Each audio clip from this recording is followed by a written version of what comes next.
Good morning, distinguished guests, ladies and gentlemen, and online viewers worldwide. Welcome to the 2022 Tang Prize Masters Forum in Biopharmaceutical Science. This forum is organized by the Tang Prize Foundation in collaboration with Taipei Medical University. The topic today is using mRNAs as medicine. We are honored to have the 2022 Tang Prize laureates, Dr. Kathleen Karikó and Dr. Weissman with us. They will join us remotely from Philadelphia, the United States. Without further ado, we would like to invite to the stage the president of Taipei Medical University, Lin Jianhuang, to deliver the opening remarks. Ladies and gentlemen, please join us in welcoming President Lin.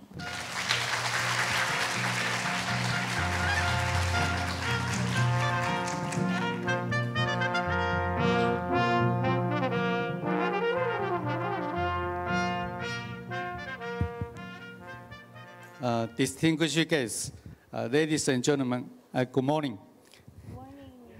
On behalf of Taipei Medical University, I'm delighted to welcome you all to this forum.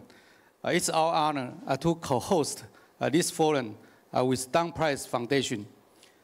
This year, 3 winners of Tang Prize in Biopharmaceutical Science are selected.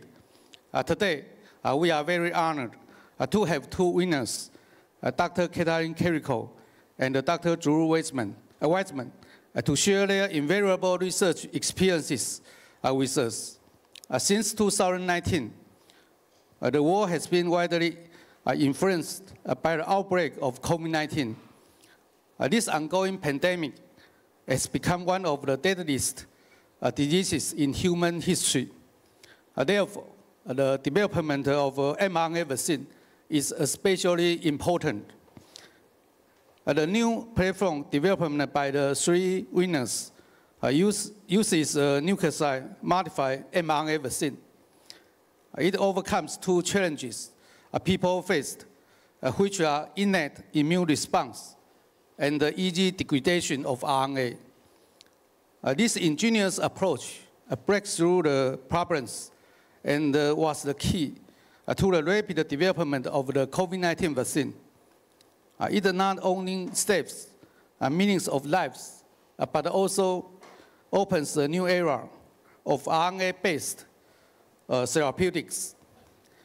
Dr. Karikó is an expert in RNA and its chemical synthesis for efficient in vitro or in vivo protein expression.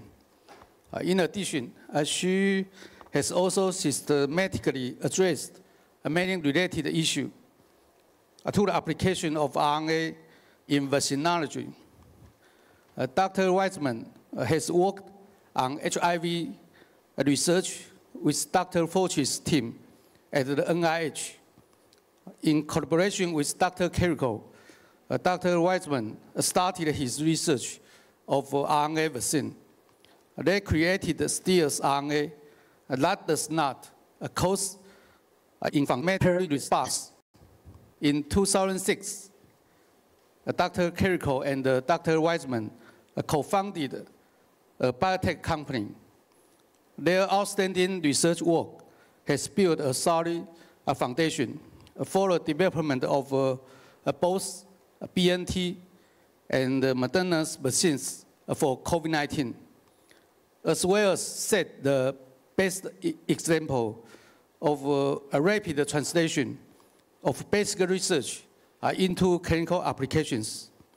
This model is exactly the one Taipei Medical University is promoting. We have been actively encouraging our faculty members to translate their research results to clinical and industrial applications. Recently, we also engaged in the development of RNA-related research. We are looking forward to their invaluable research experiences to further spark various inspirations and ideas among us all. I believe through today's forum, everyone will gain a deeper understanding of RNA research development, and its future applications. Finally, I would like to thank our distinguished guests and all the participants for joining us today. Thank you. Thank you, President Lin. Please take your seats. Next, we would like to take a group photo. Please remain in your seats, and our photographer will take a photo from the stage. Everyone, please turn to the stage. During this forum, our moderators will be accepting questions through Slido. Please scan the QR code or click the Slido link below the live stream channel.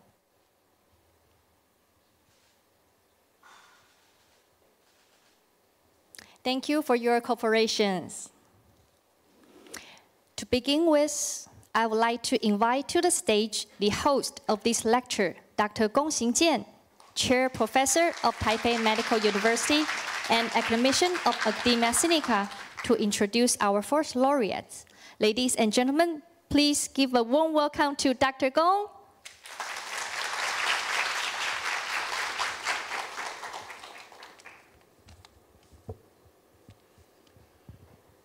Welcome, everyone.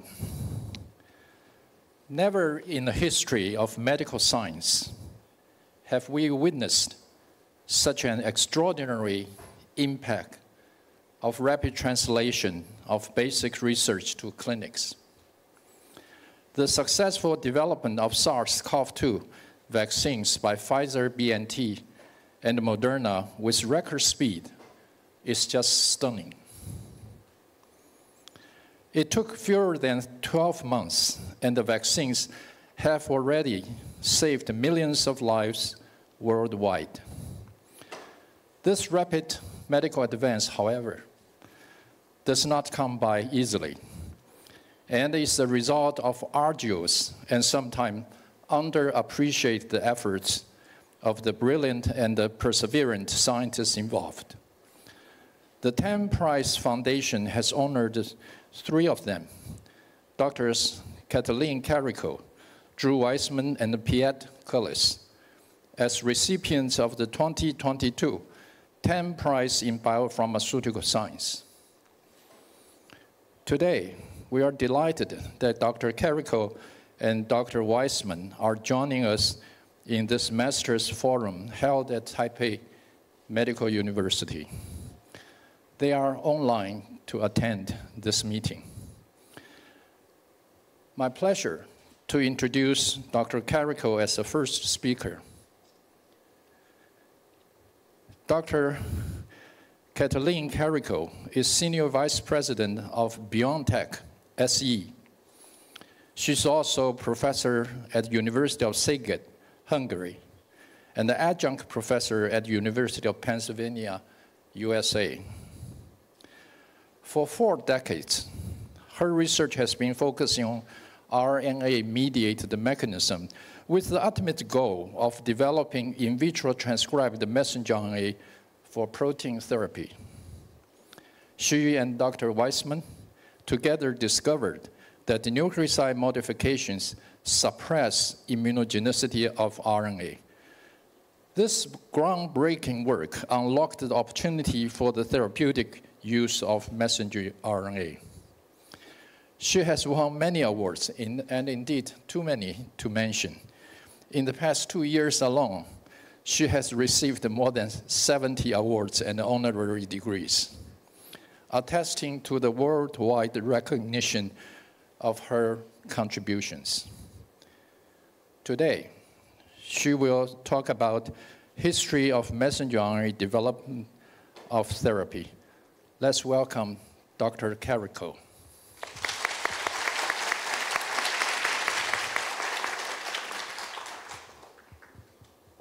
Thank you. Thank you very much, Professor Kung, for a very nice introduction. You might mention that for 40 years I did not get any award. Let me share my screen.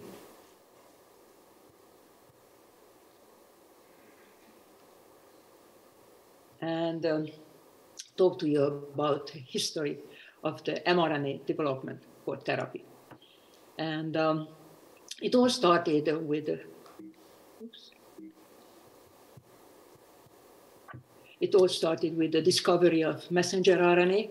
And as you mentioned, in last year, it became an FDA-approved COVID-19 mRNA vaccine, which is the first one which was approved. So it is 60 years passed, and during these 60 years, a couple of important things happened, which I will talk about, but most of the time it was just painstaking incremental improvement happened. So it started with the discovering of the mRNA, and two papers published in 1961 in Nature, both of them emphasizing that the intermediate that they found, it is very unstable. I don't have time to talk about even prior to that in the 50s, how the scientists were looking for this messenger RNA, discovering ribosomal RNA, tRNA, and so on.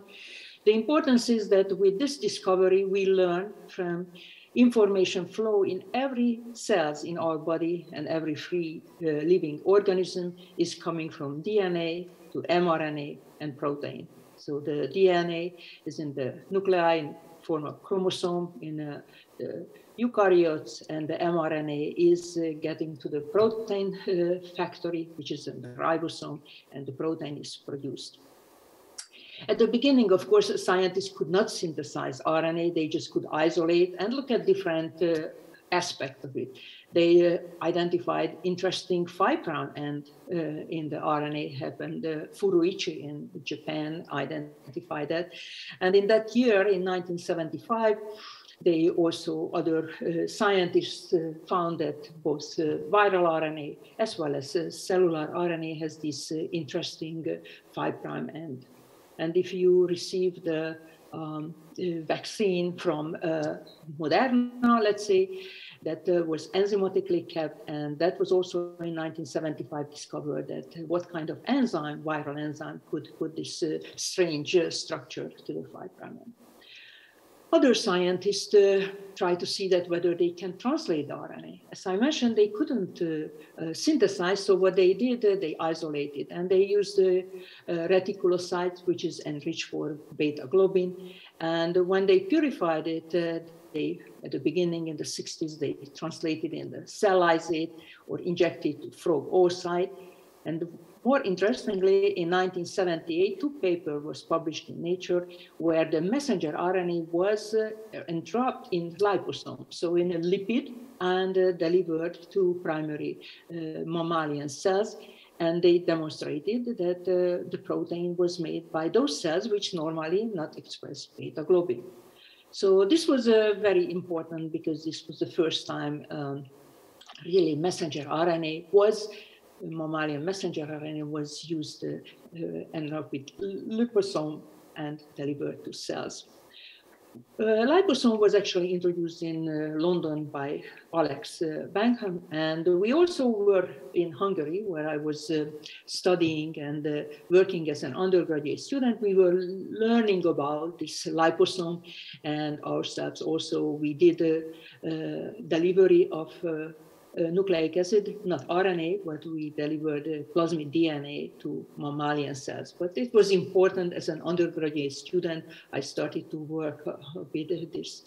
But for my graduate studies, I started to work on RNA, which actually my colleagues here, everybody was organic chemists, happened my supervisor actually made cap analogs for the Furuichi and Aaron Shotkin to identify the cap analogs. But we were working in this antiviral compound, which was just discovered in '77, and this was this 2', 5' oligoadenylate. And so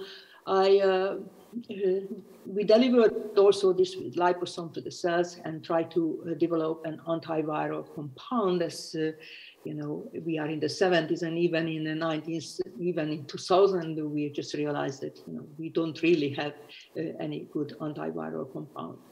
But while I was doing these RNA work and liposome, scientists in Harvard University identified finally that maybe the best thing to make in vitro transcribed RNA is phage polymerase. In 1984, they identified the SP6 RNA polymerase, and 1985. The following year, it was T7 RNA polymerase, both one from phage, the virus of the bacteria. And the promoter is very short, and the enzyme fidelity is very high, and then providing the DNA template and 4 basic nucleotide triphosphate, they could transcribe the RNA, and using capping enzyme, they put a cap structure on it. So this was the first mRNA made in vitro transcription and coding for a mammalian human beta interferon. What they did, they injected to frog oocyte, those are large cells, and then after incubating these cells, injected cells, they could find in the supernatant that the medium contained antiviral activity. So this is the first time messenger RNA was made in vitro and coded for a functional protein. So what happened in the following years is that different laboratories started to make in vitro transcribed RNA. And they injected in vivo in mice and demonstrating translation in the animals, and used it for therapeutic purposes, or used this as a vaccine for infectious disease, like 2 papers describing influenza vaccines using messenger RNA, and others started to use for cancer vaccines. But you can say that every year there was just 1 paper, like in these days, maybe every day you have a paper on mRNA. But another interesting thing that those teams which were publishing in the early on, you didn't see that follow-up studies, because the problem was with RNA. And that problem was that very small amount of protein was made, very short amount of time. And as we also learned later, that it was also immunogenic. So what happened the following years is that the translation improvement of RNA, so that from the early 60s, 61, even today, we have RNA performance was increased, purification, better cap, better structural element, modification, and so on, and also together with the formulation. So from the beginning, the liposome, and later other cationic lipid deliveries, and finally the LMPs. So all of these is an incremental increase. While this happening, I started to work with messenger RNA in 1989 when I joined University of Pennsylvania, and it was interesting that we did deliver the urokinase receptor encoding mRNA to mammalian cells. And this protein, the encoded protein, is highly glycosylated, post-translation modified, and somehow the cell could do all of these things. So the information was inside the cell, and we just have to deliver this mRNA. So it encouraged me, and when I moved on to neurosurgery, started to make different kind of messenger encoding for these different proteins, antioxidant, and so on. And we did improved translation, and we did a lot of studies. 17 years I worked in this little laboratory here shown. And so I could not see any problem that this RNA would be problematic, like inflammatory, as I want to develop for therapeutic purposes for treating, let's say, a stroke patient. And what happened, I met Drew really at the Xerox machine, and so Drew was interested to make a vaccine, and he will talk about that. And so I made the mRNA, transfected to the human dendritic cells. This was also very important that we used human dendritic cells. And we identified that this RNA is very inflammatory. Of course, I thought that the RNA I was making is identical, which is inside the cell, but it seems that for whatever reason was inflammatory. And one thought was that maybe because we are delivering from outside, and maybe even if we would take out from the cells the RNA and then feed our own RNA from the mammalian cells and then put it to the dendritic cells, maybe those are also inflammatory. So to learn that, what we did, really we isolated different fraction of mammalian RNA from the cytoplasm, mitochondrial RNA, tRNA, and so on. And we tested out in human dendritic cells, added with lipofectin to the RNA and to these monocyte-derived DCs, and measured TNF-alpha as an inflammatory marker. And the RNA which I made, this purple here, this was very inflammatory, while other RNA was not as inflammatory, and most importantly here, the tRNA was not inflammatory at all.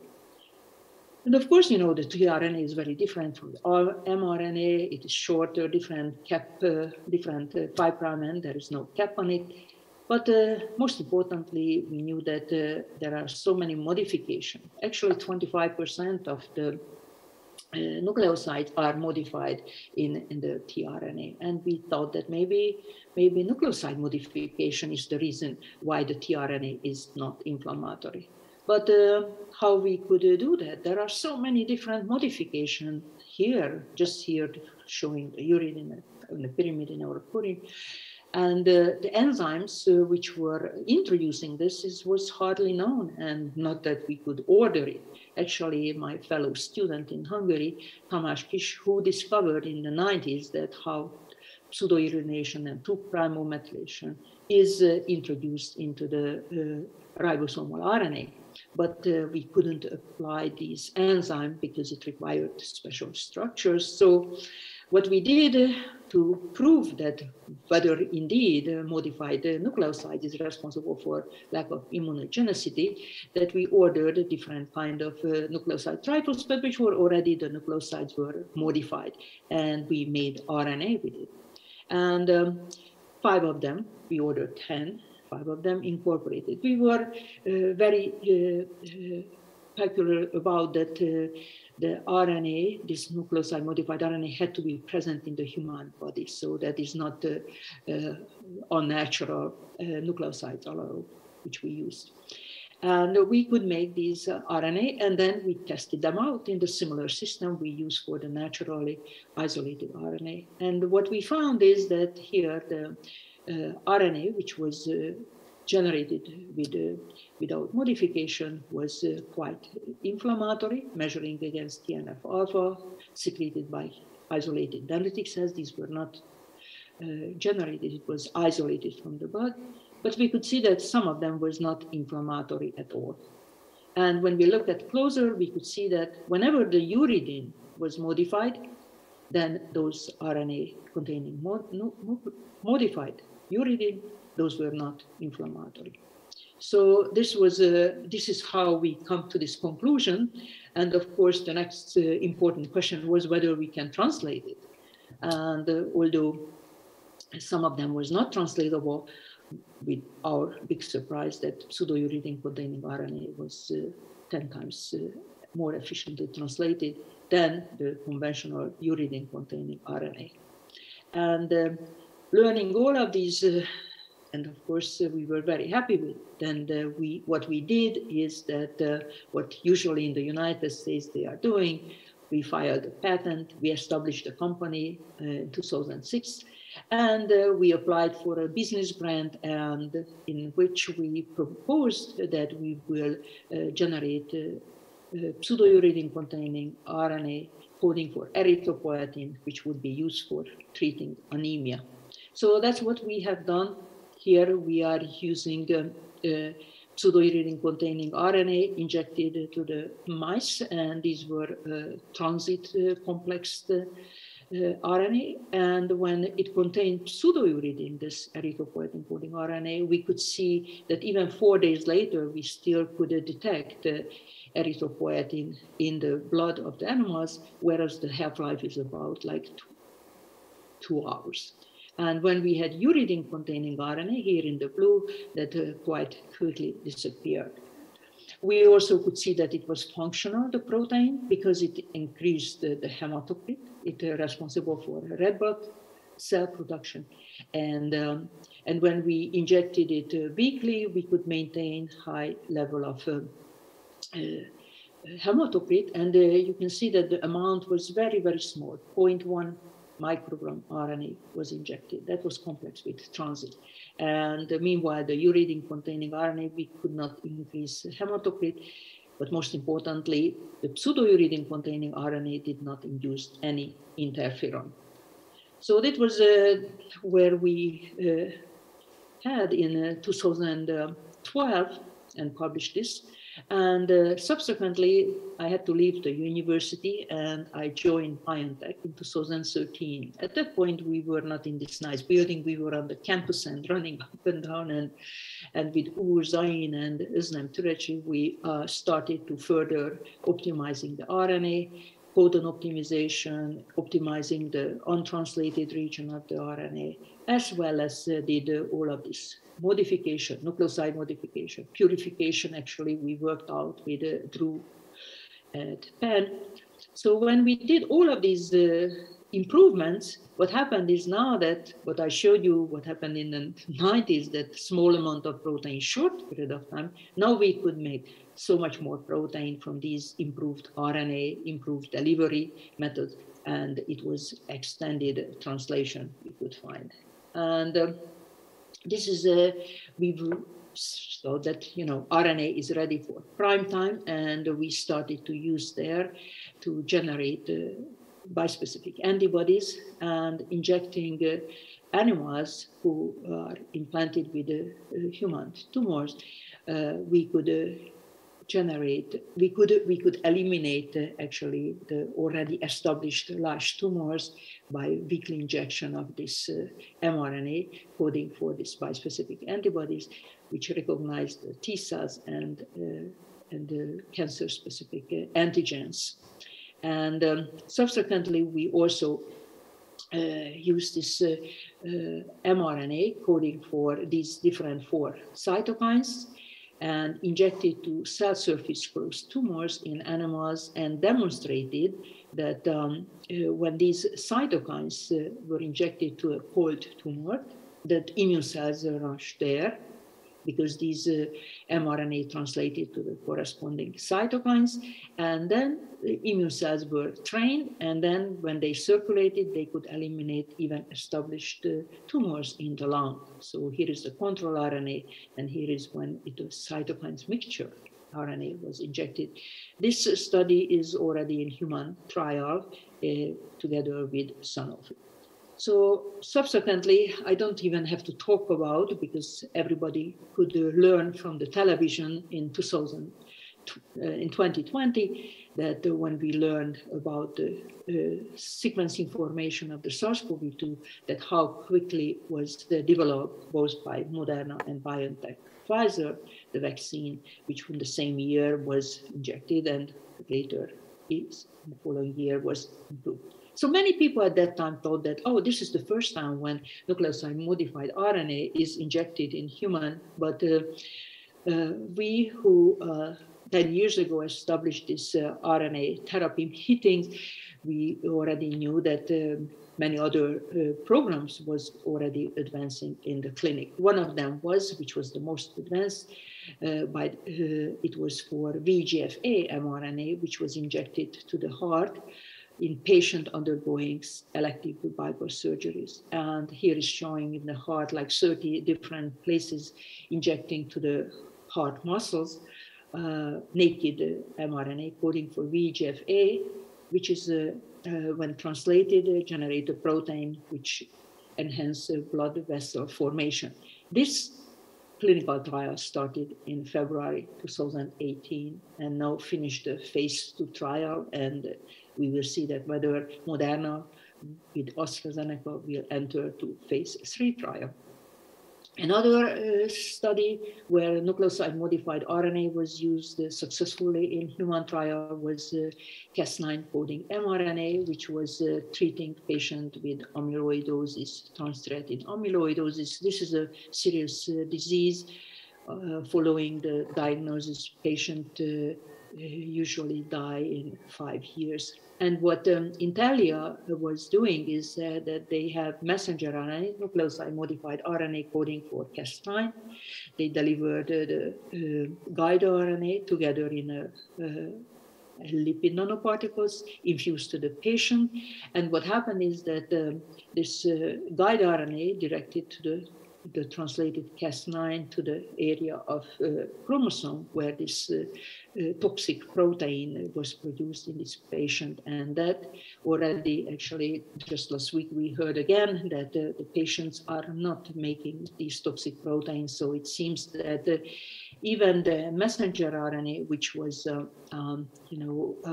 might be solving the problem for the gene therapy, because this is already permanent. Changes can be introduced this way. And of course, daily you can hear already in the news that more clinical trial is initiated, not just for vaccine, but many therapeutic purposes. And with that, I would just like to say thank you to all of my colleagues, who most of the time I spent more than 15 years working together with Drew and colleagues at BioNTech, and who all helped me on the journey. And of course, I have to thank to my family, my husband who supported me all those years, and my daughter, who I am very proud of. She's a 2-time Olympic champion, rower. And thank you for your attention. Thank you, Dr. Karikó, for the wonderful speech. We'll come back with you with more questions in the Q&A sessions. Next up, I'd like to invite to the stage the co-host of this lecture, Dr. Andrew Wang, academician of Academia Sinica, to introduce our second laureate. Ladies and gentlemen, please welcome Dr. Andrew Wang.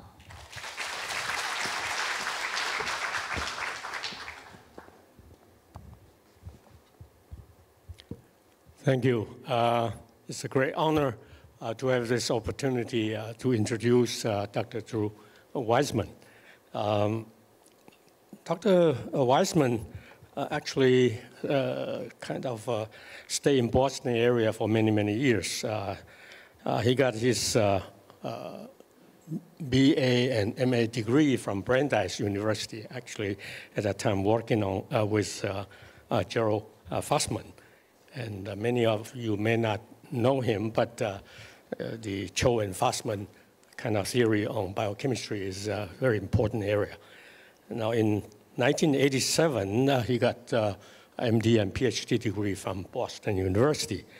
So during those time, I was actually in Boston. And of course, I didn't know Drew at that time. I worked at MIT with Alex Rich. Initially, I worked on the tRNA, like Katerina mentioned. At that time, we learned quite a bit about those modified nucleosides, although I didn't know that all those modified nucleosides are so useful nowadays. But in any event, Dr. Weissman and Karikó, they worked together as a team to develop this really brilliant COVID-19 vaccine for human health.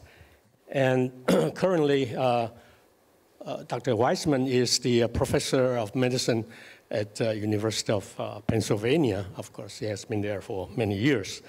And I worked on DNA for many years. Almost 70 years ago, Watson and Crick, of course, discovered the bDNA. And so the name of Watson and Crick associated with DNA has been here now for many, many years. Now, I'm sure that later, for us, Karikó and Weissman will be remembered for this messenger RNA technology, either for vaccination or for therapeutics. Will stay for us almost forever. So here I have the great pleasure to have Dr. Weissman to give us a talk on nucleoside modified mRNA therapeutics. Let's welcome Dr. Weissman.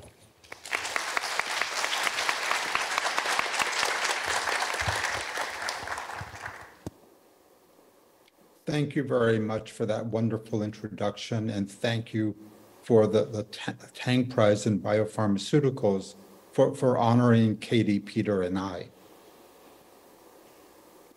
So I wanted to bring up what to me is probably the most critical thing of all basic science.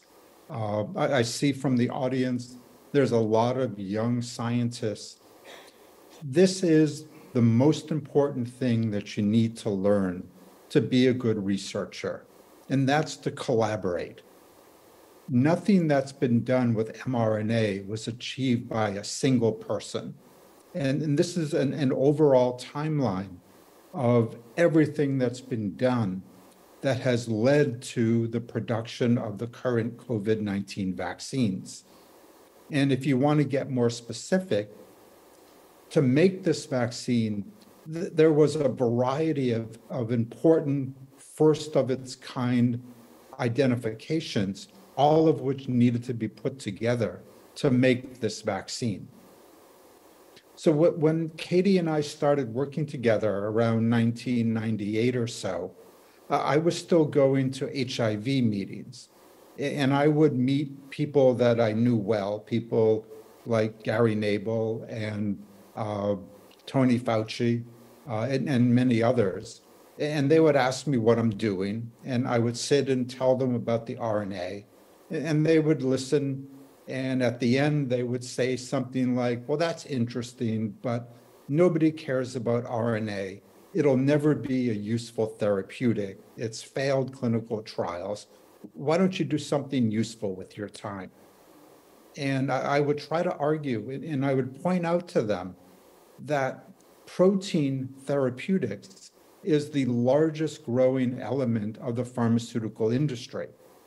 But to make a protein therapeutic, you start with a 50,000 liter drum of CHO cells or other cells that make the protein. Then you have to figure out how to purify it away from the cell culture contaminants. So that means that typical protein therapies, monoclonal antibodies, the most rapidly growing, start at $1,000 a dose and typically cost $100,000 a year for treatment. They're incredibly expensive. And when you want to make a new protein, you start over. You make a new cell line, you make a new purification. So it's a very expensive procedure. And what Katie and I would argue is that RNA was a simple reaction. Moderna, Pfizer use 100-liter bioreactors. 6 liters of RNA reaction makes 1 million doses of vaccine. So small size, small quantity. And if you wanted to change the vaccine, you put in a new coding sequence. And that's what Moderna and Pfizer have done with the new booster.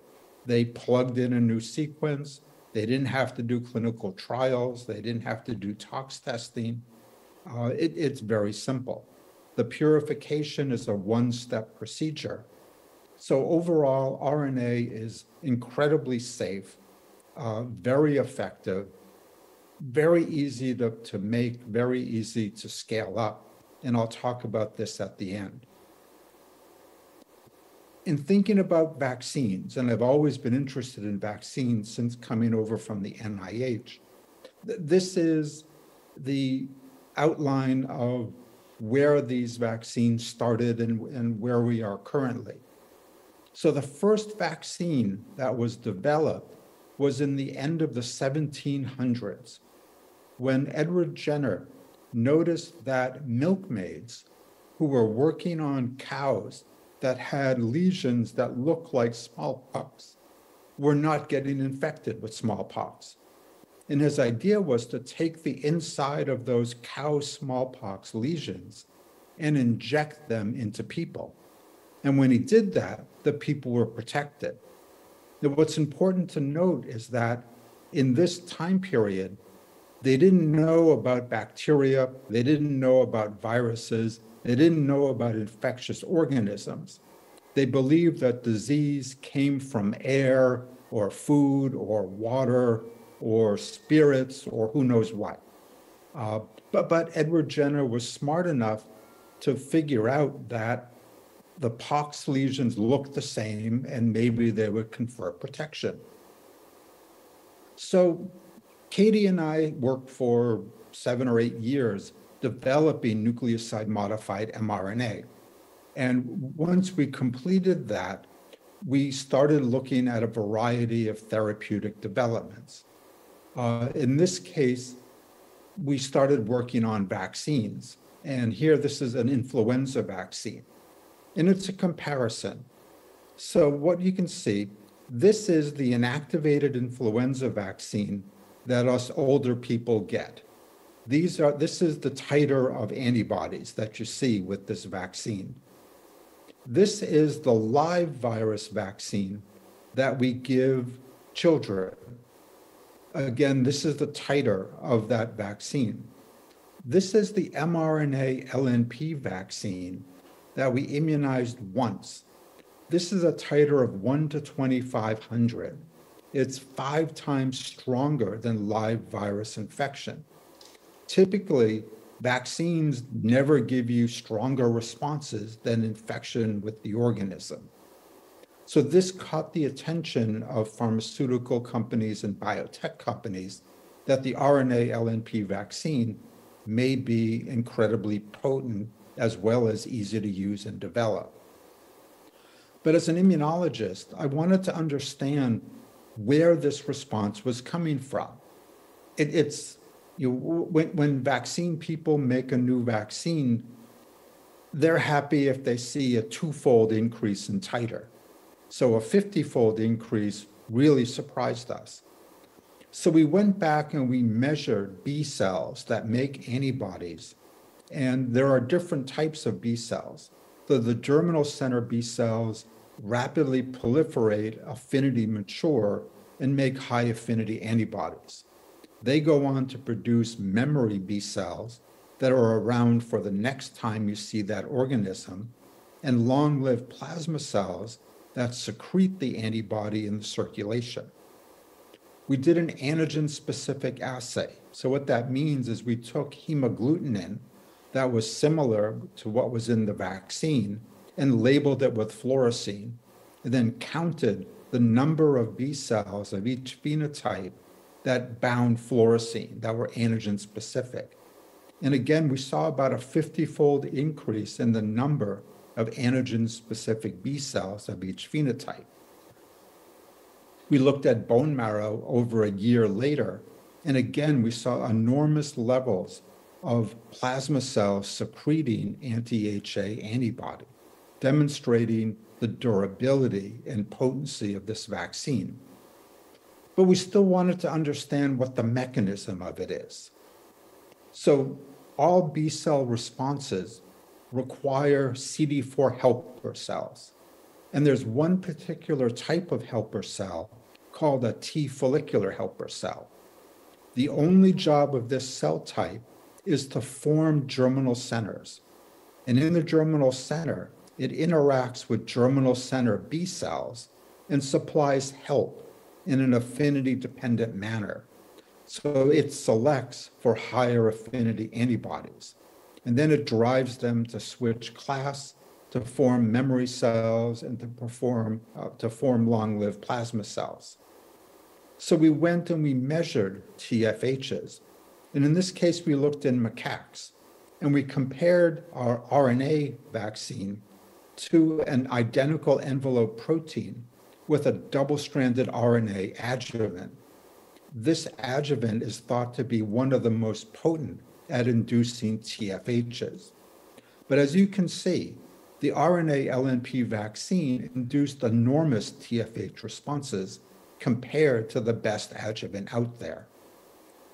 So what that told us is that the RNA LNP vaccine worked from 2 main mechanisms. The first is that it induces T follicular helper cells that drive antibody responses. And the second is that protein is made for 7 to 10 days by the mRNA LNPs. That leads to continuous loading of germinal centers with antigen, which is also important for generating good antibody responses. We made the HA vaccine and we wanted to test how potent was the vaccine. So as you know, every year we make a new vaccine because the hemagglutinin and the neuraminidase mutate. And every so often, we have a pandemic strain that's completely different from what was around the previous year.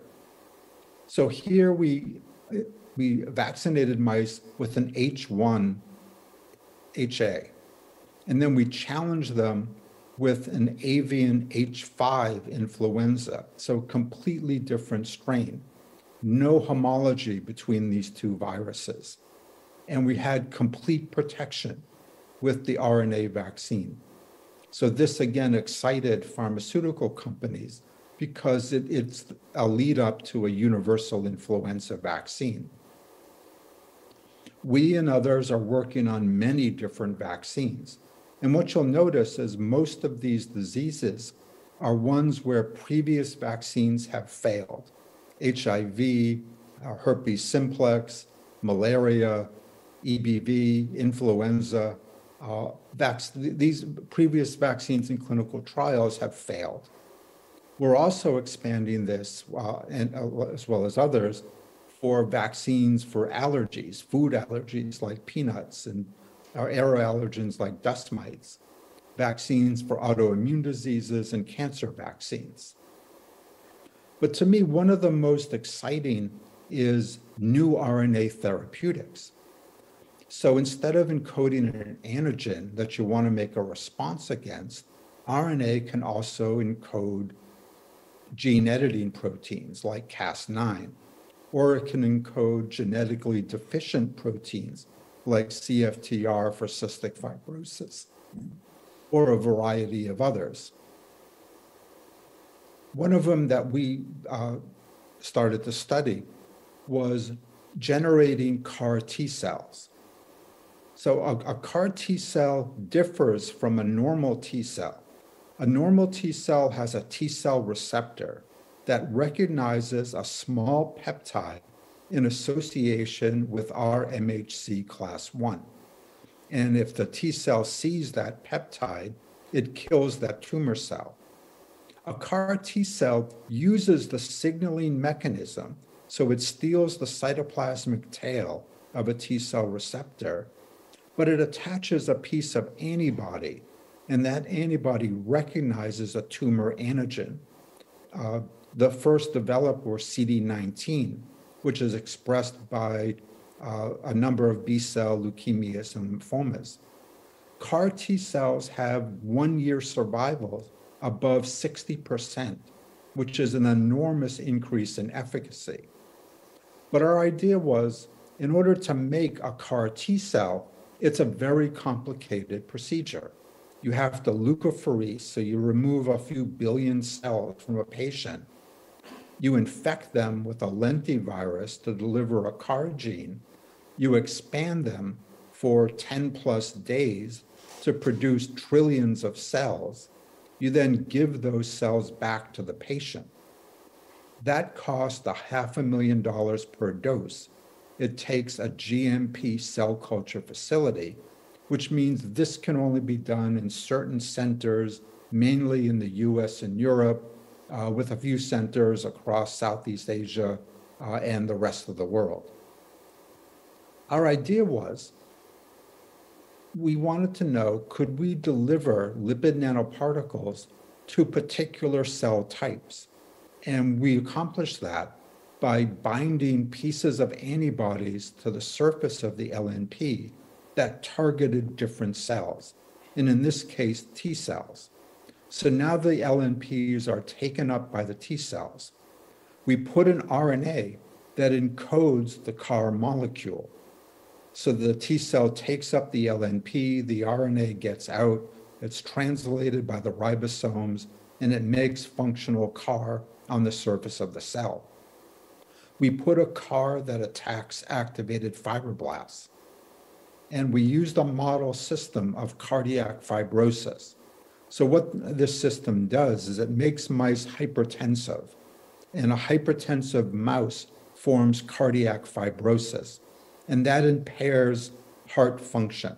So gray are normal mice, brown are hypertensive fibrotic mice.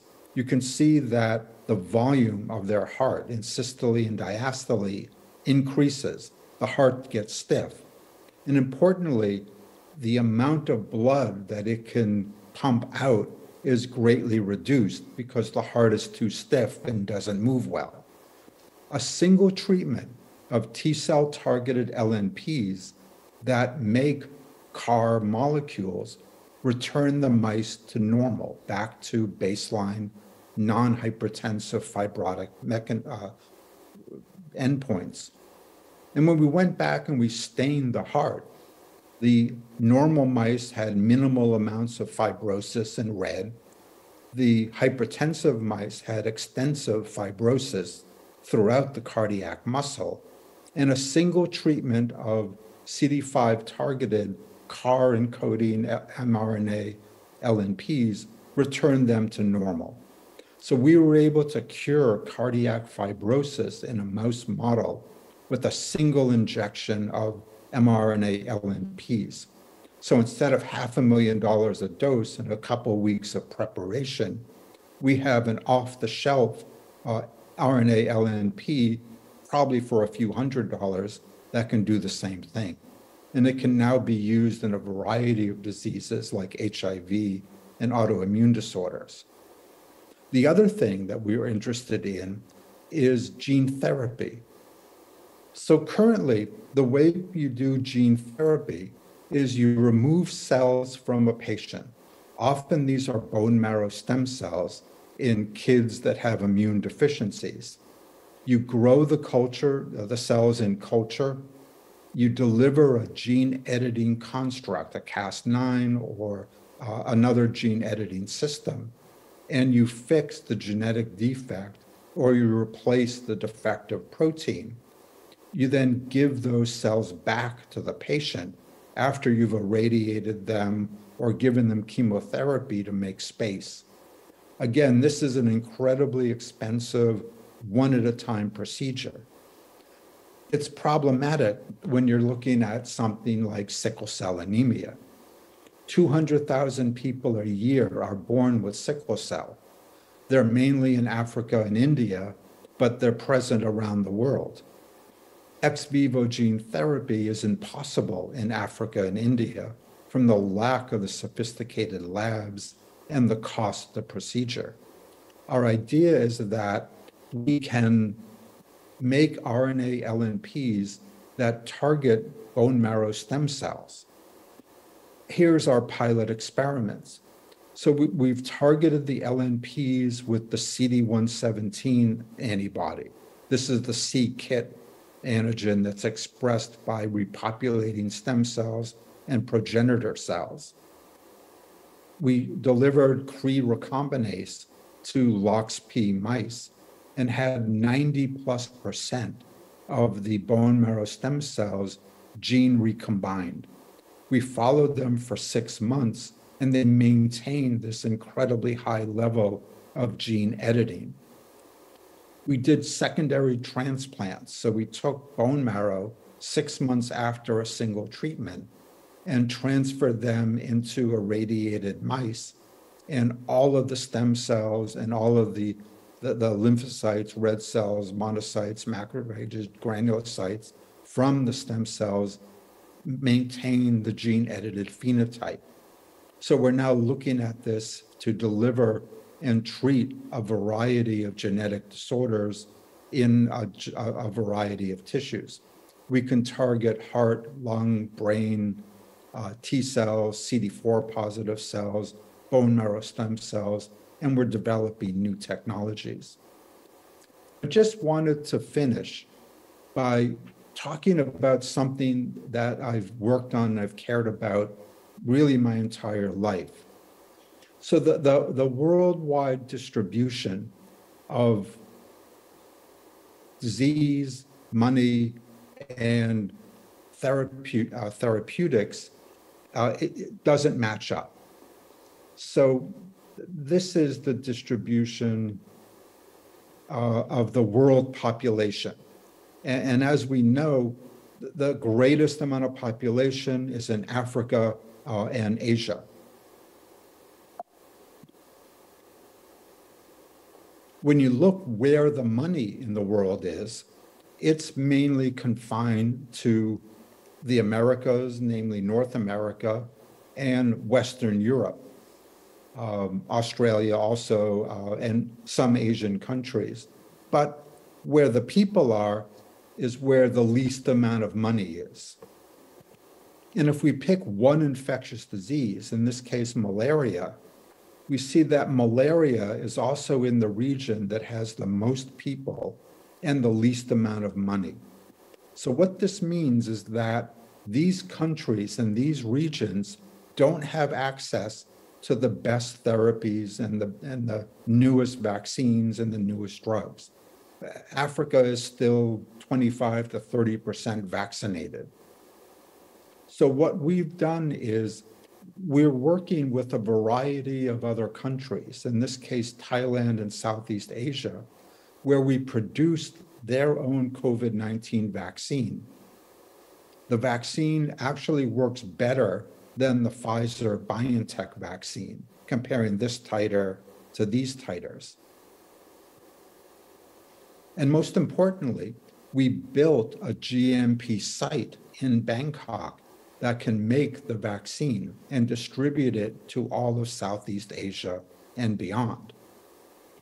We've also built a GMP hub in South Africa that's now producing GMP-grade mRNA LNP therapeutics.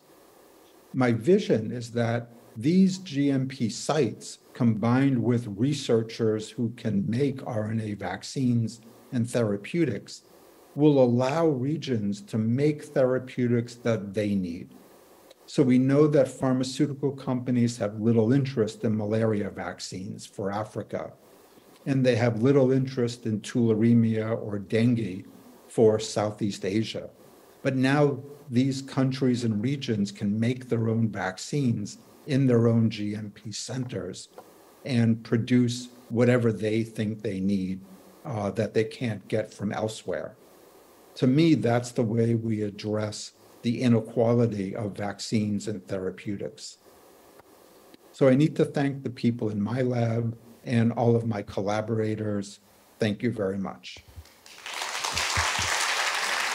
Thank you, Dr. Weissman, for the amazing talk. Now it's time to move on to the panel discussion and Q&A sessions.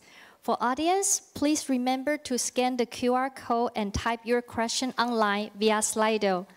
Ladies and gentlemen, I would like to invite to the stage the host and co-host of this forum, Dr. Gongxing Jian and Dr. Andrew Wang, to moderate over the next two sessions. I also like to invite to the stage our panelist, Dr. Huang Qianyue, Vice President of the Development Center for Biotechnology, and Dr. Huang Liming, Distinguished Professor, Department of Pediatrics at National Taiwan University, and also the 2022 Tang Prize laureates, Dr. Kathleen Karikó and Dr. Drew Weissman, to join us online. Welcome. Dr. Gong, the floor is yours. Dr. Karikó and Dr. Weissman, that was just fantastic, very insightful, and very inspiring, very inspiring. Thank you so much. So what we will do is to start the panel discussion and the question-answer period. And we will start with the three panelists' commentaries. Then they may ask you, both of you or either of you, questions. Then we're collecting questions from the audience, whether in person or online. And then I will read the questions to you, and hopefully you will respond to us. So I would like to invite Dr. Liming Huang, Dr. Huang, who is an expert, infectious disease expert here. Dr. Huang is a distinguished professor from National Taiwan University. I'm asking him to provide some commentary. Okay, thank you, Professor Gong, for the introduction. First, I'd like to thank the organizer for inviting me to this important and valuable occasion to be a panelist. We have heard two excellent presentations from the laureate this year. They are both the experts in the RNA medicine. Every brilliant idea needs a lot of efforts to make it clinically applicable. So from the lecture, we can see that there are a lot of people working in this field to make RNA therapy a reality. So Dr. Karikó has given us very good example of that. COVID-19 pandemic is a tragic event for a lot of people and for the world. But it also provides a unique opportunity for RNA vaccine to be used in human in very short period of time. Without this pandemic, RNA vaccine would have to go through a lot of regulatory process to be able to be used in human. And that process would take almost 5 to 10 years instead of in 1 year. So that's a very fortunate thing for us. SARS-CoV-2 has undergone a lot of mutations with new variants appearing every 6 to 12 months. So now we have Wuhan strain, we have Alpha strain, we have Beta strain, we have Delta strain, and now we have Omicron strains. Every new strain is able to evade the immunity induced by previous strains. So that's why the pandemic won't stop until now. Traditional protein vaccine would have the difficulty to keep up with the antigenic change. As you can see from the second presentation, it's very difficult to make a new protein, and you have to go from the beginning to the end every time. So for every protein, it takes at least 1 or 2 years to make a new protein. But for RNA, it's much easier. So only RNA vaccine can cope with this kind of rapid change and produce the new vaccine that is able to prevent the infection with current VOCs, very no concerns. RNA vaccine is very amazing in their performance.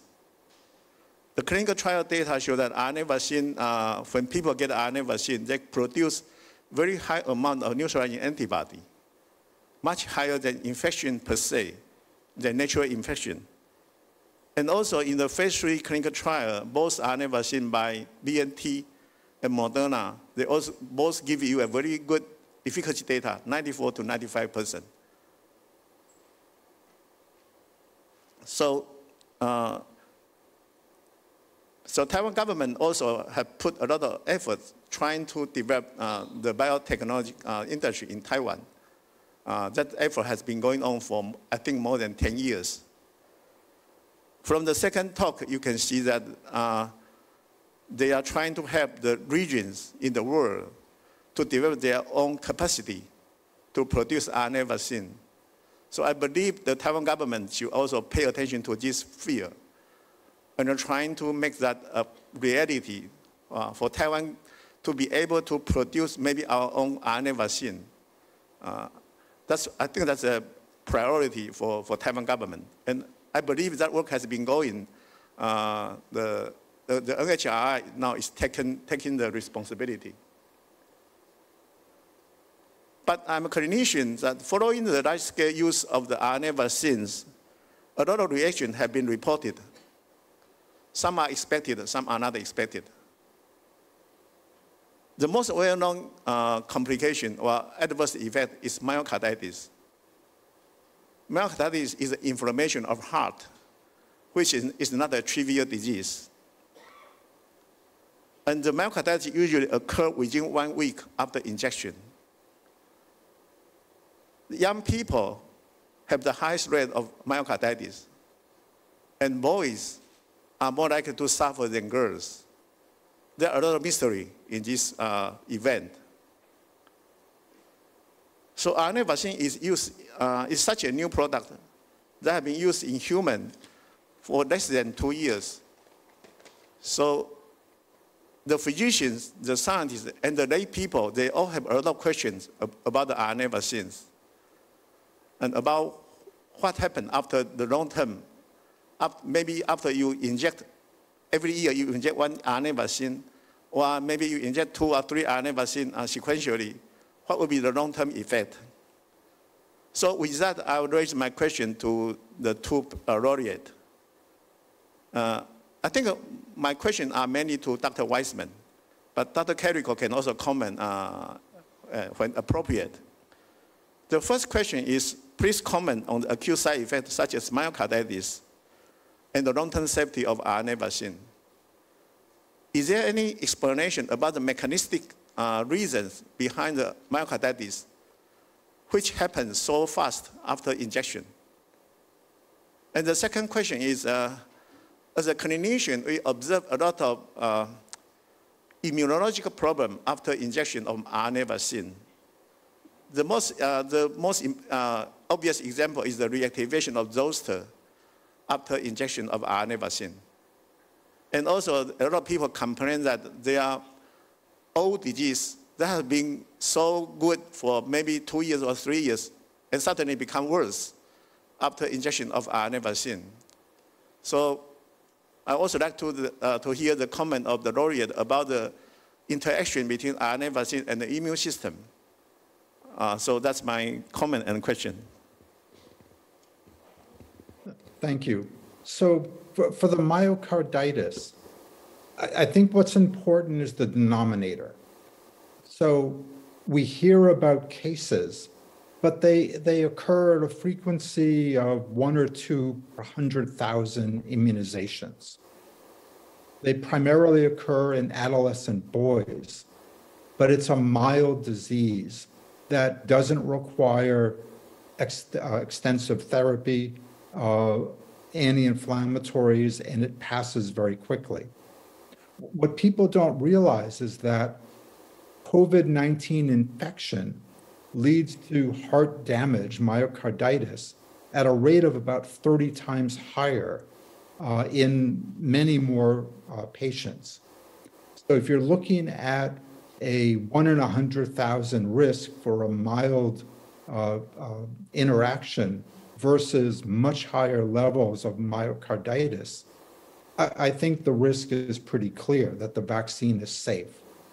The mechanism is the unknown, and we and many other researchers are now trying to figure out why this vaccine causes inflammation in the heart. Is it an immune reaction, similar to what's seen with streptococcus and other diseases? Or is it something to do with the lipid nanoparticles? There could be many components that lead to this. That leads us to the second question, which is the RNA LNP vaccines are incredibly potent.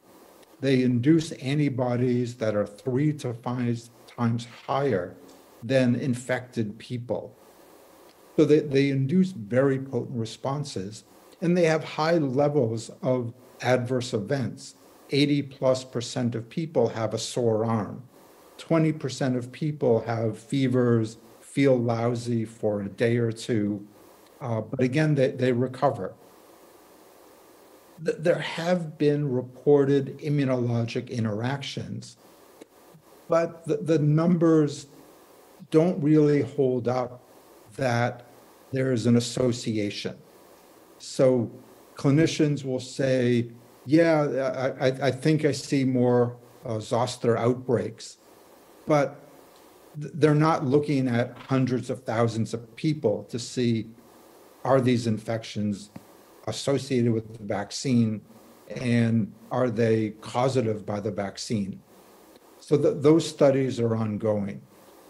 My guess is that the immune activation of the vaccine could induce immunologic reactions to other viruses that are present in the body or that we're exposed to. But again, that's something that we have to study and understand. Thank you, Dr. Weissman. Dr. Karikó, would you like to comment? I have to say that I learned immunology from Drew, and I usually ask his advice on these issues, so he knows so much more on that. But I might mention, that as Drew also, and everybody knows that there is a stimulant in it. Of course, it can stimulate certain things which might be ongoing in the bodies, and then it could be beneficial or it could be not so. So that so many people wrote me that they have warts, viruses and it, after vaccination disappeared, and it is important. And actually, we had a review in 2004, writing about that after inflammation and activation of the immune system, you always have upregulation of the feedback inhibitors of the inflammation, which is suppressor, so that you have a suppressed immune state. And this, again, can be beneficial. I have reports that how many people who try to get, conceive a child for years, after the second vaccination, they were successful because some kind of immune reaction went on to the body, and then it was, suppressed in that. And others also that, some pain disappeared, whereas others said that, something reappeared, which was not favorable. So both the immune activation could be beneficial, so eliminating a virus, for example, or it could be when immune suppression also can be beneficial and can be, not so. And so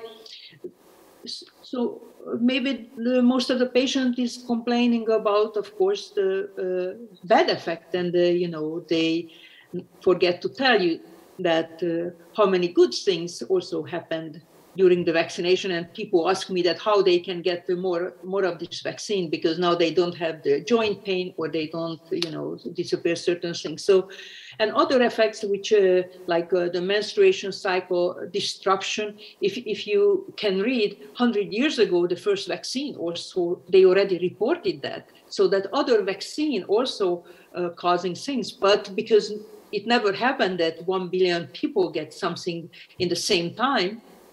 And then it seems that, oh, did you get it? I get it also. And so they are more likely that, and of course the social media and others can accelerate all of this discussion. So that's also a factor in it. Thank you, Dr. Karikó. We shall move on, and I'd like to invite Dr. Michael Huang, Vice President of Development Center for Biotechnology. It is an institute that bridges academia and the biopharmaceutical industry. Michael. Okay, thank you. First, thank you, Dr. Karikó and Professor Weissman for a wonderful talk, very inspiring. I'm from the Development Center for Biotechnology, which is also called the DCB. It is a non-for-profit organization established in 1984 with a major mission to help to facilitate the growth of Taiwan's biotech industry. So we are more close to the industrial park part of in biotechnology. We are also develop new drugs, okay? We heavily engage in development of small molecular drugs, antibody drugs, ADC, and also cell therapy, etc. With our, most of therapeutic areas in oncology, immune oncology, etc. I'm very glad to tell you that recently we also add a new research arm in nucleic acid drugs in RNA research, that we are not only developing RNA drugs, we also develop other technologies such as LNP technology and also manufacturing technology for mRNA and etc. So we are really want to closely follow the trend of the development advancement of the medicine here. Just as Professor Weissman mentioned that for the advancement of medicine, it required collaboration. So we have lots of collaboration with academia, with other research institutes also. Our main function is to translate, okay, from the basic research science and move toward the commercialization direction. So that's our main mission. Following what you have presented, I have two comments here. The first is about the great inspiration that your research have brought to our life. Okay? Not only the help saving our life through the development of the vaccine, but also the story of your research itself is very inspiring. Okay? When I mention about this, particularly, I'd like to thank Professor Karikó for your passion for science and for your tenacity and for so many hours working in the lab that focus on the mRNA that has brought a great result to our life. Okay, now this is not only the translation, as our chairman Kong just mentioned, never seen in the science. So rapid translation from basic science to drugs. But in my eyes, it is a transformation. Okay, it's inspiring, transform that the young scientists, our young generation, their mind, that if they work on something that's really good for humans' life, they will get success if you persist on it. And your story just inspires us on this. So the inspiration is enormously. And I would like to congratulate both of you for doing so. And for the second comment is on the the work you have achieved is not only made a great success in mRNA, but in my eyes also open a new way. Maybe sometime down the road, it may create a new paradigm for therapeutics. As Dr. Weissman has mentioned today, there are so many possibilities down the road, and so many new drugs has been developed now. Actually, because we are working closely with the industry, and many investors, many people come here to ask our opinions to want to foresee the future of the mRNA drugs, and also the possible new paradigm for therapeutics. So that it's a wonderful thing to know. Okay. So with this, I would like to ask two questions. The first question will be addressed to Professor Weissman. Of course, Professor Karikó, you are very welcome to answer also.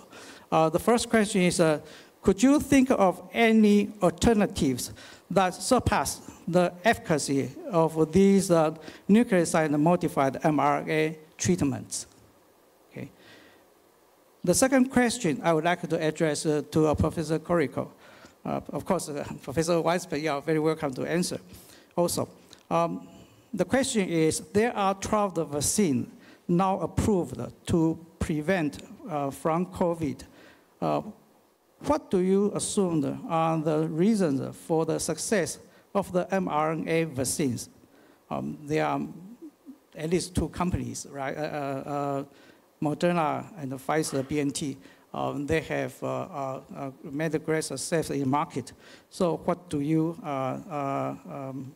what are the reasons for success of the mRNA vaccines? Thank you. Okay, Dr. Weissman, would you like to take a shot of the first question? Sure. So it's a great question. And you basically describe my life as a basic scientist, which is always looking for something better. Making the RNA better, making the LNPs better, making the vaccine, the gene therapy, the protein delivery improved. We've developed targeting. which allows us to do all of these therapies in vivo. You know, I can't predict the future for what's going to be better. But I can say that basic scientists spend their lives trying to improve on the past, whether it's inventing brand new technology and therapeutics or improving what's already out there. That's what we spend our lives doing. My lab collaborates with over 200 labs around the world on a variety of vaccines and therapeutics. So we don't rely on just our thinking. We like to collaborate with anybody and everybody to make better vaccines, better therapeutics, better gene therapies. Thank you. Thank you, Dr. Weissman. Dr. Karikó, I think the question was about why your vaccines are so successful, much more than protein or inactive virus or other things. Yes, I actually, Drew presented the main reason and why it is so successful. You can, and everybody knows, you can make it very simple. It is cheap, it is quick to produce, and of course it is so effective. And so we already know that the lipid nanoparticle contains one component, the ionizable lipid. This is the adjuvant. And it is critical because this adjuvant is not inducing interferon. And the nucleoside modified RNA is not inducing interferon. That's also very important because we already learned that if interferon is induced, then we get much lower level or no antibody at all. And so the success is, it seems like an overnight success, but I can tell that how many overnight we worked so hard. And I might mention here also for all of the young students there is that Drew and me, we worked really shoulder to shoulder and with our own hands, so that Drew was generating these cells, which was very novel. I never heard about at that time when I met him about the dendritic cells, that he could generate these human dendritic cells. And then, I was making the RNA, and we educated each other and look at the data, and we get very excited. We try to understand what does that mean, what should we do next, and so we work very much, shoulder to shoulder on those years, and of course we did not understand why others are not interested, but we were working hard on the purification steps, not just the improving constantly the RNA, but how to purify. And Drew is a physician who visited the patients, and then coming back from his medical service, comes to there and did the HPLC machine trial, a new purification and whatnot, so that we did. And we were always very enthusiastic. We always come if something not working and a new idea, and maybe we should try that or that. And it is important that we had fun, important for everybody that they have to enjoy what they are doing. Thank you so much. You're so inspiring. As I understand, today we also have high school students in the audience. So that's also pretty inspirational. Okay, so now I'd like to move to the third panelist, Dr. Andrew Wang, who is academician of Academia Sinica, who is a well-known, well-recognized structural biologist, having worked with nucleic acid structure as before. Okay, Dr. Wang. Thank you. Yeah, following some of these comments, we have many young scientists in the audience, and I think the stories of two of you indeed are very, very inspiring. For two things. One is, you started with a very basic research in understanding the nucleic acid aspects of modifications and also the influences on the stability and so on. But it is a hard and long working path. And now, of course, many people see the fruition of this research success, but it has been working on for many, many years. Now, in terms of a question of whether or not there are things that we can still do, I think there are still many things. I'm a structural biologist, as Dr. Kong mentioned. Now, the messenger RNA, many people may think as just a linear molecules of these codons in there. However, we do not really know whether or not the selection of codons are important or not, because you can, for each amino acid, you can have several choices. Which one is a better one, and so on? That's a question. Does it have a secondary or tertiary structure that might influence the efficacy of this translation? And that's also another question. Now, how about the proteins that you try to create? That if it involves glycosylation, what are you going to do with it? Do you want to remove it or you want to change it, and so on? So those are some of the comments I have. Now, in terms of questions I would like to raise is maybe on a technical side, for the delivery of this COVID-19 vaccines or other vaccines, do you think, right now, I think mostly we do it by injection, but what about transdermal microneedle patch or nasal spray, some kind of nebulizer methods? Would that be a reasonable choice or even a better choice in terms of the delivery? That's the first question. The second question related to, Drew mentioned that, for distribution of those very effective therapies or vaccines to the kind of less developed countries. Now, would let's say, the stability of those materials be important? So do you think one can design better RNA product which may be stored or transport under normal temperature, maybe even 4 degrees or room temperature, so that less developed country can afford to have this material for a longer time? Those are two questions I address to you. Thank you. Maybe, Drew, you can, we always target you, huh? Sure. So, the storage, people remember when the vaccines were first released, and they need to be stored at -70. But what they don't realize is that happened because everybody was in a rush to get the vaccine out. So to do stability studies, that takes 6 months, 12 months. And Moderna and Pfizer-BioNTech weren't willing to do that. They've now done that. So the Moderna vaccine is stable for 2 months at 4 degrees. The vaccine that we made in Thailand is stable for 6 months at 4 degrees in a fridge. And that's long enough to distribute it to anywhere in the world. Arcturus has developed a freeze drying of their vaccine, so it's stable at room temperature. And we're also working with other companies to develop other ways of freeze drying.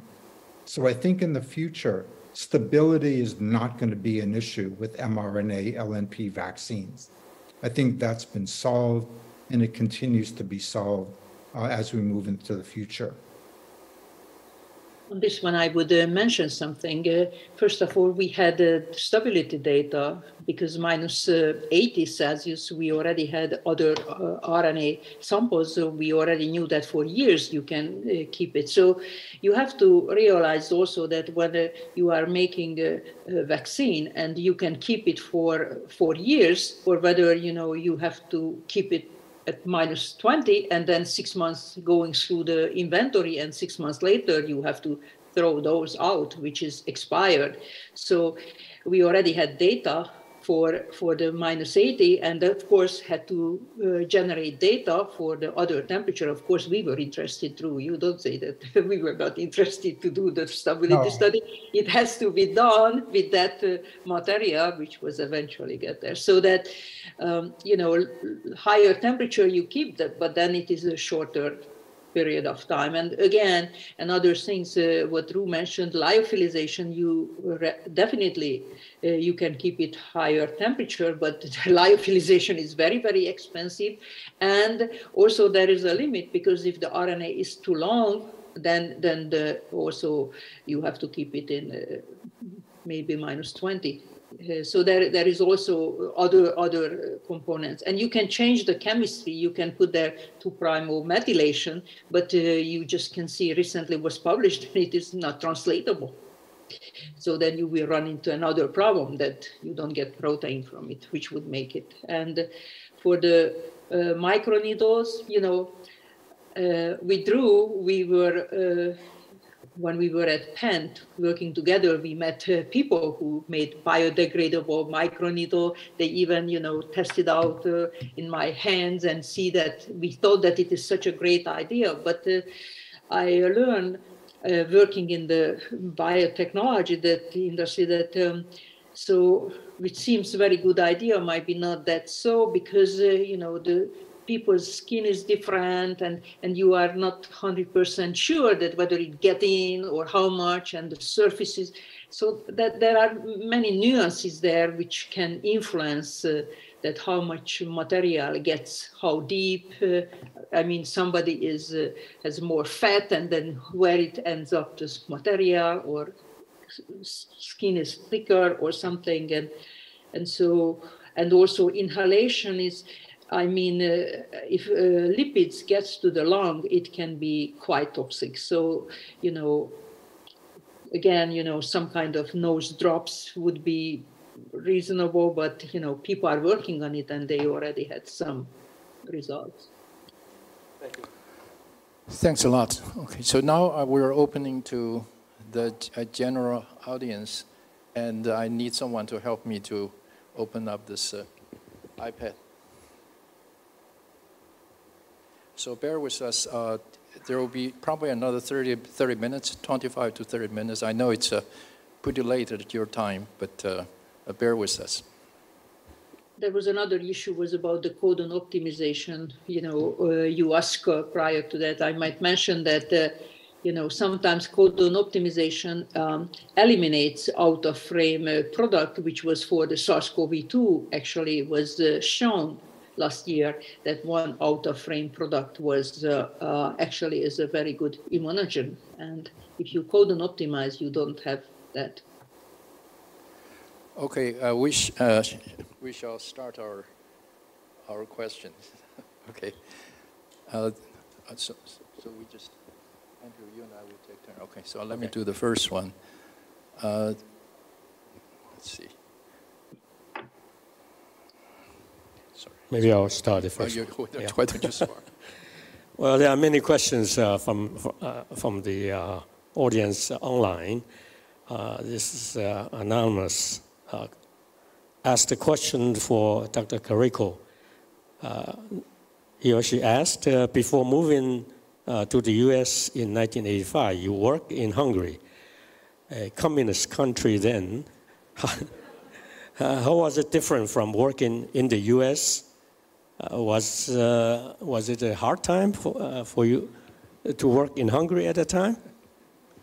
That was a question, sorry. I mean, I work in a biological research center and was very well equipped and a very modern building and a lot of great scientists. And I never wanted to leave, actually. I enjoyed my time there, but we didn't have enough money. So I had excellent environment there, and when I came here was not so excellent, actually. But I managed, and you know, I tried my best, and I worked a couple of places before ending up at the University of Pennsylvania, where, I enjoyed the most at Penn that, all of these great lectures, then the best scientists came and gave lectures. And at that time, in the 90s, there were no YouTube that you could watch any scientist talk any topics. So that the only way it was, even when I was coming in 86, I remember we drove hours to listen to Gallo to gave a lecture, in New Jersey, and we went there because this was the only way we could learn about what's happening with HIV and other things. So I like in Hungary, and it was also very, very effective. And many things, we did there, even the liposome delivery we did in the end of the 70s. Thank you. Dr. Karikó, I guess this is related. I guess people are fascinated with your career. Your academic life was bumpy. Even at your retirement in 2013, messenger RNA drew little interest. Did you ever worry it might never see the light during your lifetime?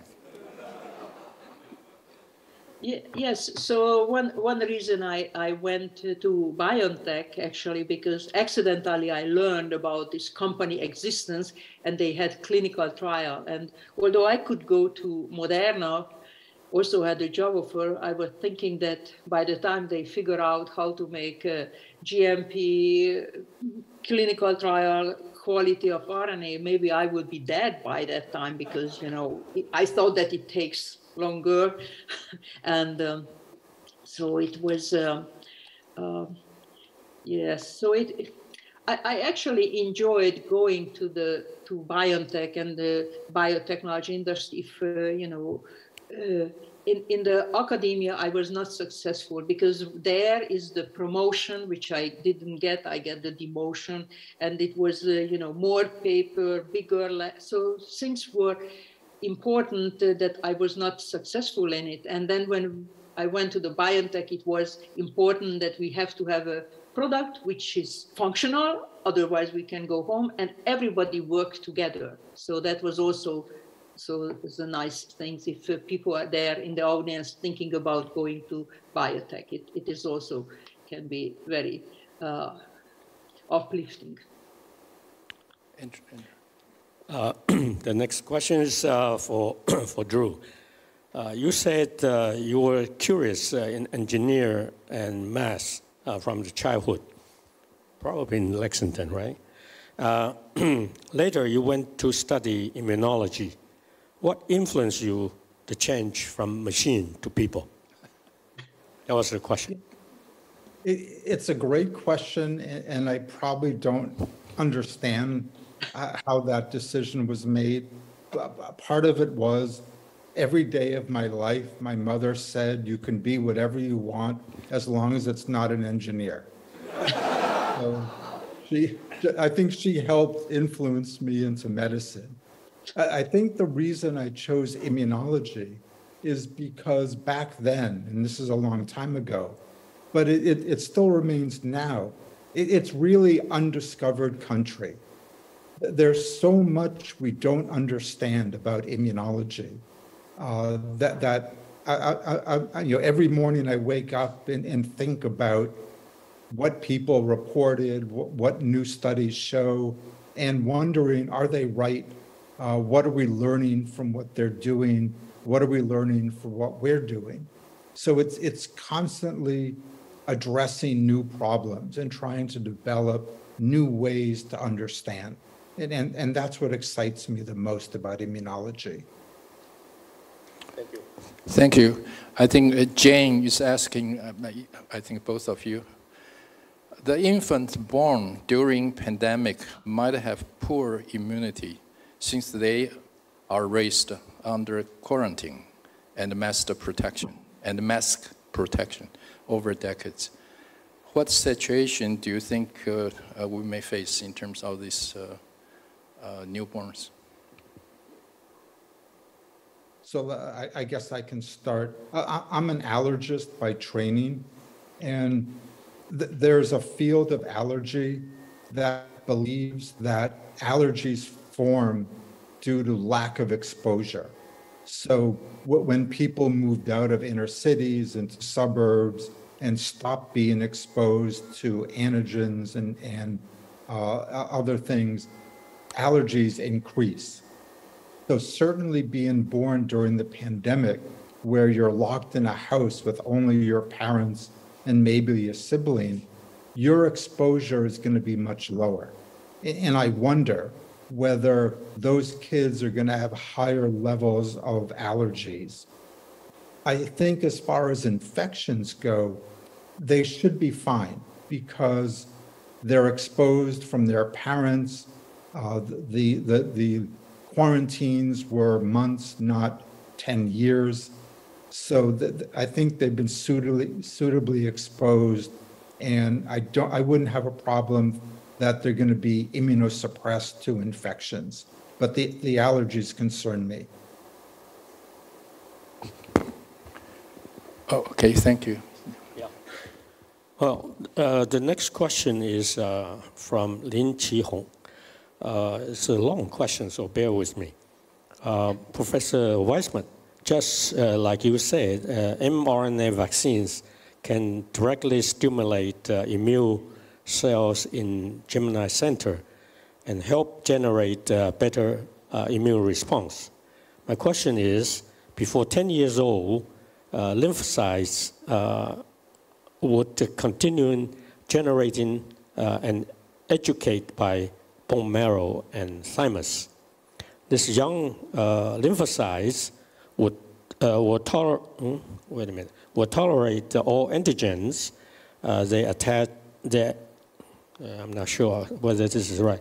They attached before educate after they become circulating lymphocytes.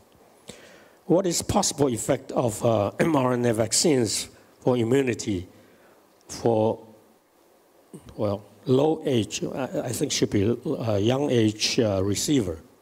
That was the question. Sorry, it's a long question. Yeah, so I'm not sure I completely understand, but we've looked at immunizing baby mice, baby hamsters that are a couple days old with RNA vaccines, and they make very potent responses. So after we're born, our immune systems, even though they're naive, they're ready to respond and make effective responses. Typically for humans, the first 6 months of life, you have maternal antibodies that give you extra protection against a variety of diseases. But if you're exposed during that time to a strong vaccine, you'll make a response. If you're infected with a strong pathogen, you'll make a response. And that response will stick with you for much of your life. So our immune systems are certainly naive, but vaccines don't result in induction of tolerance when we're young. We respond to them, we make protective responses. So I'm really less concerned. And we've seen the same in fetuses. When their mothers are immunized, the fetus is born with maternal antibodies that protect them from that disease. They don't become tolerant to the disease. Okay. It just jumped, sorry. This is related to your question, actually. I'm curious about shelf life and the storage of messenger RNA vaccines as they are more sensitive than protein. Are there possible improvements? I thought you have somewhat respond to that. Okay, so sorry, let's move on to the next one. How do the messenger RNA therapies such as nucleoside modified RNA would suit the concept of precision medicine in cancer research?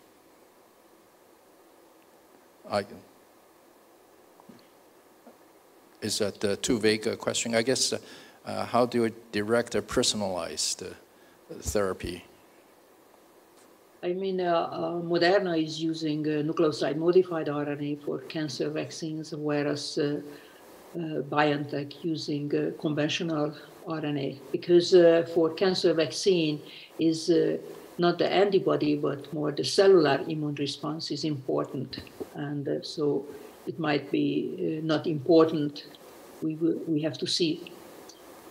Because, you know, the generating a cancer vaccine is much more challenging because for the virus, it was obvious that it has to be targeted spike protein, but for the cancer, it is, there are cancer antigens, but not necessarily those are the drivers, and they, you know, even if it is eliminated and some cells will die, you know, the tumor might still grow. So that to figure out exactly that what should targeting by the cancer vaccine is still, you know, in the progress right now. Constantly we are learning, and so is the vaccines is getting better and better, and but more learning is needed. But considering whether it is nucleoside modified or not modified might be, doesn't matter. We have to see. Okay, thank you. Andrew. Okay, the next question is related to the modified nucleoside. In 206 to 208, why don't you use N1-methyl pseudouridine as main modification instead of pseudouridine? And maybe I'll add a little bit further questions. Those modified nucleosides, my understanding is pseudouridine, for example, is produced in large quantity in a Japanese fermentation company or something like that, and from microbial source. So this kind of very specialized microbial source, are they available in other countries? Or, you know, if we want to make mRNA modified nucleoside mRNA, we need to get those materials as well, right? So there are two parts here. One is N1 methylated pseudouridine versus uridine. As I mentioned, we were using what was commercially available. And we were limited only that we will use what is naturally occurring in the human body. Because we already were aware of the 5-position iodinated, like called phyluridine, for example, which was not toxic for mice, not toxic for monkeys, but 5 volunteers died out of the 15 when they tested out for hepatitis. So we wanted to use nucleoside-modified RNA, nucleoside-modified triphosphates, you know, so we had to get already triphosphate, and so, as I mentioned, we purchased 10 different ones, and of course, you know, whatever incorporated, that was selected.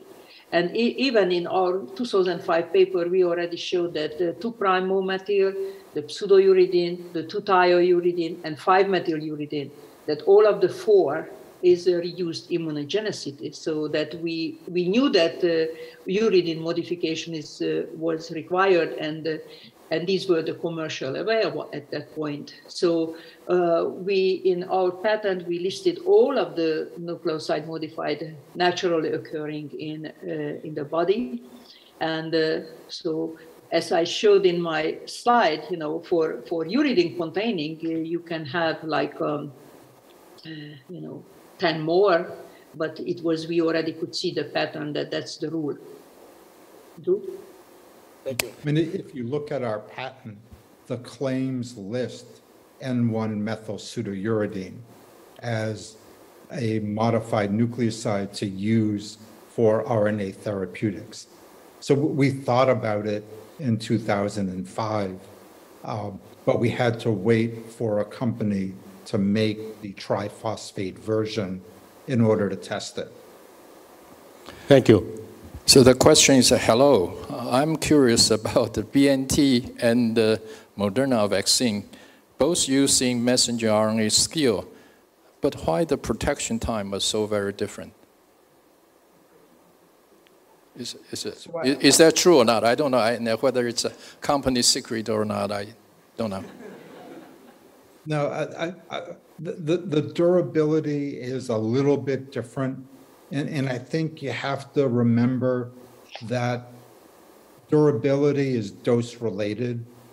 And Moderna gives over 3 times more mRNA LNP vaccine than BioNTech. The amount of difference is small. So, it isn't a big difference, and it might be dose related. Thank you. Yeah, Andrew. Okay, thank you. 2 or 3 more questions. Yeah. The next question is from Jiwei Guang from DCB. This is directed to Dr. Weissman. Do you expect the LNP mRNA can be realized for monoclonal antibody production in large scale with efficacy better than human PK? I'm not sure what that means. But anyway, would it be a safety concern? Can we, in other words, I believe the question is, can we use this technology for monoclonal antibody production in human? Yeah, so we published that 7 years ago using mRNA to make monoclonals. BioNTech published making bispecific antibodies with mRNA. Moderna has already completed a phase 1 clinical trial delivering chikungunya neutralizing monoclonal antibodies with mRNA. So they're already in clinical trials and being developed. In BioNTech also, actually, for cancer-specific monoclonal antibody, this is also delivered as an mRNA. It is in clinical trial. Right, thank you. Okay. Yeah, maybe 1 or 2 more questions. Yeah. Okay. I don't know whether Dr. Weissman really. Yeah. Okay. The question is direct toward Dr. Weissman. I wonder that what's the difference between the vaccines generated in Thailand versus Western Europe? So I have to be careful because I work with BioNTech, but as I showed in our data, the Thai vaccine actually gives a better antibody response and a better T-cell response. There's probably a few different reasons for that. We use a different version of the spike, and we use a different LNP. And both of those are critical for amount of response you get. But when we compared head-to-head with the Pfizer-BioNTech vaccine, and the Thai vaccine gives higher antibody titers. Okay, Andrew, maybe the last question. Well, there are actually many questions. Yeah, there are too many, and we really apologize. There's so much enthusiasm on this, and we really hope that you can come to Taiwan next year in person. Truly, I think Tang Price Foundation would really love to invite you to come. Do we want to open a couple questions from the live audience? From the audience? Yeah. Okay, maybe 2 questions. Yeah. From the audience. Yeah, we can open 2 questions from the audience. If anyone, students or whoever want to ask a question, we can relay the question for you. If not... Sorry. Oh, so they also already, they put it in here. But I think he was asking whether people, in the last 2 questions, whether people want to raise hands and do that. Okay. So I guess the lights, so we can't see the audience in the back. But anyway, maybe 1 more question? I can't. Anyone raise hands? It's quite late in the East Coast of the United States. Maybe you have the final question. Yeah. Well, I don't know. There's so many questions here. Yeah, there are too many questions. I'm really sorry that. Okay. Well, this concern about the safety, I think Drew already mentioned it's quite safe, but I think people still worry that after you put this messenger RNA into your body, and one question is they are not specific to an organ or to a place. And so they wander around in the body. Would that create potential damage or side effect on our system? That was the question. You know that for years we had to answer the question that, oh, it will degrade, it will be gone so quickly. And now that all of a sudden, you know, with the vaccine, oh, it might be stay around, you know, it degrades. But okay. Well, people actually mention, I don't know if it's true or not, somehow the messenger RNA create a DNA form into the product. Is that true? No. It's impossible. Isn't there some reverse transcriptase inside the cell? Even if even if you got into a positive cell that had a reverse transcriptase, there are no sequences that the RT can recognize to make a copy. It's a normal mRNA. So we would see our genomes full of mRNAs if that was possible. So that it just doesn't happen. And we don't have a mechanism, anything in our body that the RNA would go back to the nuclei. There is not. You need viral proteins recognizing specific sequence to take it. So thank you so much. I have to conclude this live streaming. It's also first experience for us. It's a little bit nervous here. But thank you so much. And thank you for your very, very fantastic lectures. So inspiring, so insightful. And we really hope we can see you sometime in person, perhaps next year. And thank you for staying up late. It's really late. Good night and have sweet dreams. Okay, so. Thank you very much.